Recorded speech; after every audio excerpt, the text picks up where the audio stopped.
Baik teman-teman, kita lanjutkan lagi ke bagian yang kedua. Pada bagian ini kita akan masuk ke topik inti penjelasan kita pada pembahasan kali ini, yaitu mengenai Object Oriented Programming. Nah, jadi Object Oriented Programming ini atau sering disingkat dengan OOP, itu adalah sebuah paradigma pemrograman, sebuah cara atau sebuah gaya dalam kita menuliskan kode program, yang dimana pada Object Oriented Programming ini ya ada beberapa karakteristik ya yang menjadi ciri khasnya ketika kita menggunakan paradigma OOP ini dalam kita membuat sebuah program atau sebuah aplikasi. Yang pertama, ya Object Oriented Programming ini karakteristiknya adalah semua kode program itu disusun ya ke dalam sebuah objek. Jadi ketika kita menuliskan kode-kode program yang kita tuliskan itu nanti akan kita susun menjadi sebuah objek ya.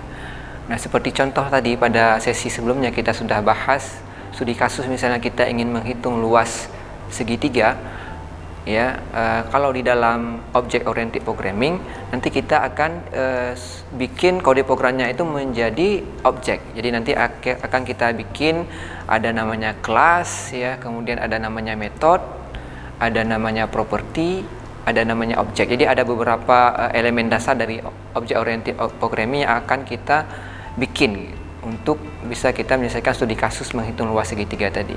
Nah, itu kalau di dalam Object Oriented Programming. Tapi kalau di dalam paradigma prosedural, kita tidak perlu menyusun bagian-bagian yang tadi saya sebutkan.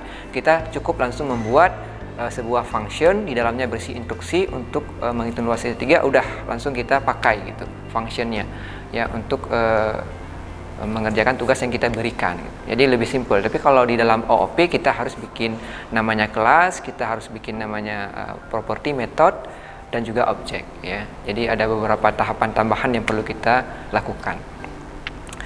Nah, kemudian karakteristik berikutnya di dalam Object Oriented Programming ini adalah objek ya merupakan unit dasar dari sebuah program ya. Jadi ketika kita menulis kode program ya, nanti kode program yang kita tuliskan itu akan kita bikin dalam sebuah objek, sehingga objek ini dinamakan sebagai unit dasar dari program yang kita bikin gitu ya. Kemudian karakteristik berikutnya yaitu objek menyimpan data dan perilaku. Jadi pada sebuah objek itu nanti isinya hanya ada dua. Yang pertama itu data ya, yang kedua yaitu perilaku ya. Nah, contohnya seperti apa data? Misalnya pada studi kasus tadi menghitung luas segitiga, apa yang menjadi data di situ? Yang menjadi data di situ adalah misalnya nilai alasnya. Misal nilai alasnya itu 6 misalnya. Kemudian apa lagi?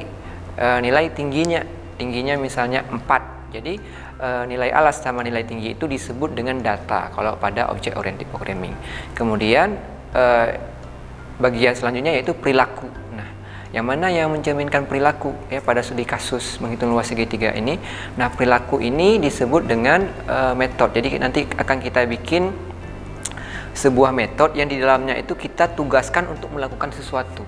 Ya, kalau dalam studi kasus tadi berarti kita akan memasukkan rumus untuk menghitung luas segitiga, yaitu dengan rumusnya setengah alas kali tinggi. Berarti nanti ada perhitungannya di situ ya, ada kalkulasinya. Nah, itu disebut dengan perilaku. Jadi di dalam sebuah objek ya, pada Object Oriented Programming ini ada data, ada perilaku ya, dua bagian utama itu. Nah, kemudian yang menjadi karakteristik berikutnya yaitu setiap objek yang kita buat itu bisa saling berinteraksi ya. Jadi pada Object Oriented Programming nanti kode-kode program yang kita susun itu menjadi objek-objek. Misalnya ada objek 1, objek 2, objek 3 dan seterusnya. Nah, masing-masing dari objek ini, objek 1, objek 2 dan seterusnya itu bisa saling berinteraksi ya, bisa saling bertukar informasi ya, saling mengakses informasi satu dengan yang lainnya. Nah, itu salah karakteristik dari Object Oriented Programming. Kemudian bahasa apa saja ya, bahasa pemrograman apa saja yang mendukung kita untuk bisa menuliskan kode program dengan Object Oriented Programming? Di sini ada banyak ya, seperti ada Java, Ruby, Python ya, PHP, kemudian C++, JavaScript, dan juga bahasa-bahasa pemrograman yang lain. Jadi kalau kita lihat perbandingan ya bahasa-bahasa pemrograman komputer yang ada saat ini ya, hampir sebagian besar ya itu bahasa pemrograman sudah mendukung object oriented programming. Karena kalau kita lihat sekilas antara pemrograman prosedural dengan pemrograman object oriented ini, memang object oriented ini lebih unggul ya. Nanti akan kita lihat lebih lanjut ya bagaimana keunggulan dari object oriented programming. Nah, pada sesi sebelumnya kita sudah bahas kelebihan dari procedural programming. Nah, pada bagian ini kita akan bahas kelebihan dari object oriented. Kelebihan dari object oriented programming yang pertama sekali itu, object oriented programming ini adalah representasi dari dunia nyata.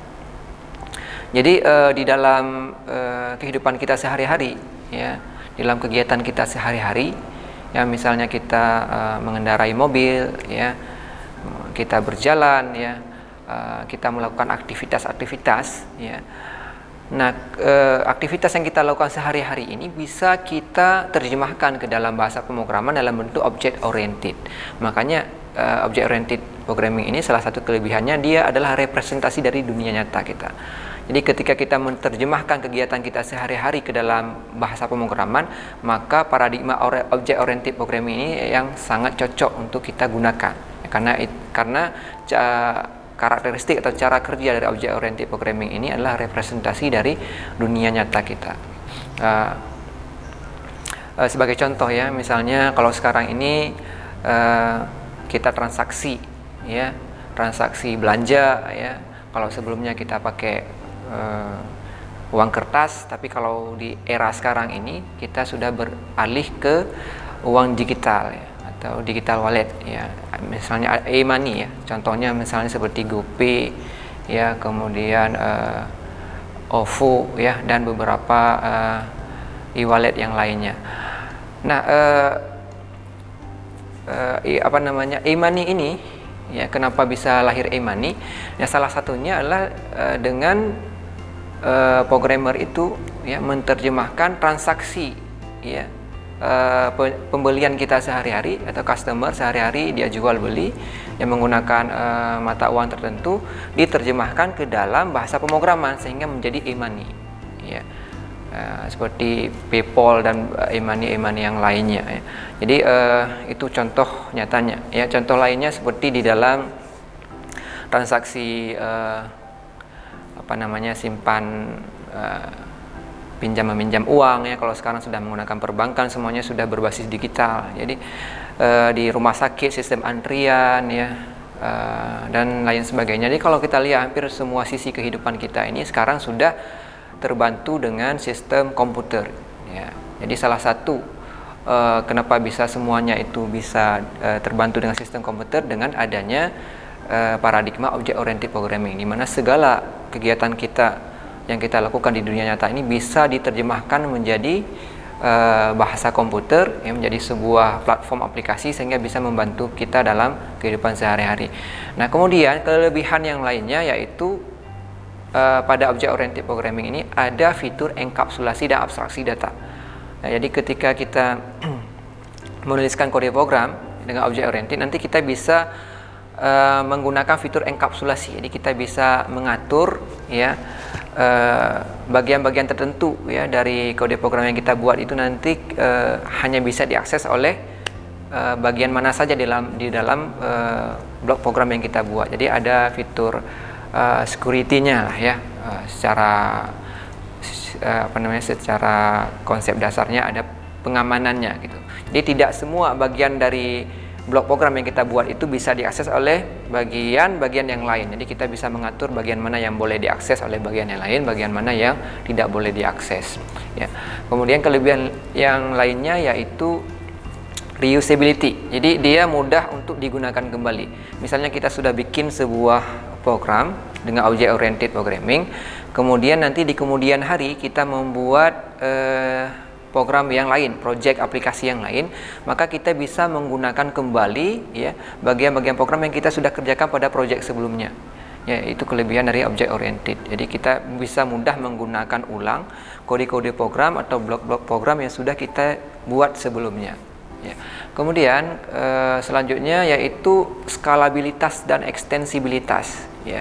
Jadi dengan kita menulis kode program dengan object oriented programming, kita bisa membuat sebuah aplikasi yang punya skalabilitas tinggi, ya, yang membutuhkan kestabilan yang tinggi, yang membutuhkan akurasi yang bagus, ya, yang berskala besar, ya, yang bisa kita kerjakan dengan beberapa tim programmer. Nah, itu bisa kita lakukan dengan object oriented programming, memudahkan kita untuk mengembangkan sebuah platform aplikasi berskala besar.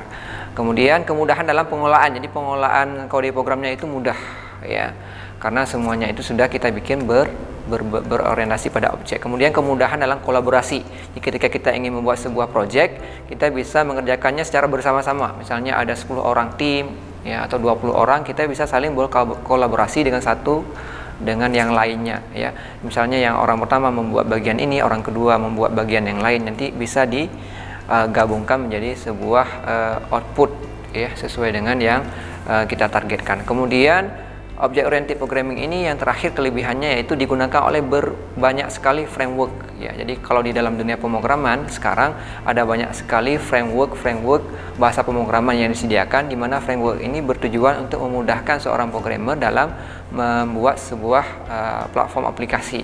Nah, kelebihannya di sini object oriented programming ini diadopsi oleh berbagai framework yang sudah terkenal saat ini. Ya, framework ini digunakan oleh perusahaan sebagai standar dalam pengembangan sebuah aplikasi atau perangkat lunak. Nah, sehingga dengan kita memahami object oriented ini, kita akan mudah dalam bisa menguasai framework yang ada untuk memudahkan kita membuat sebuah platform aplikasi. Ya, itu ya teman-teman untuk edisi kedua. Kemudian nanti akan kita lanjutkan edisi terakhir setelah pesan-pesan yang berikut ini.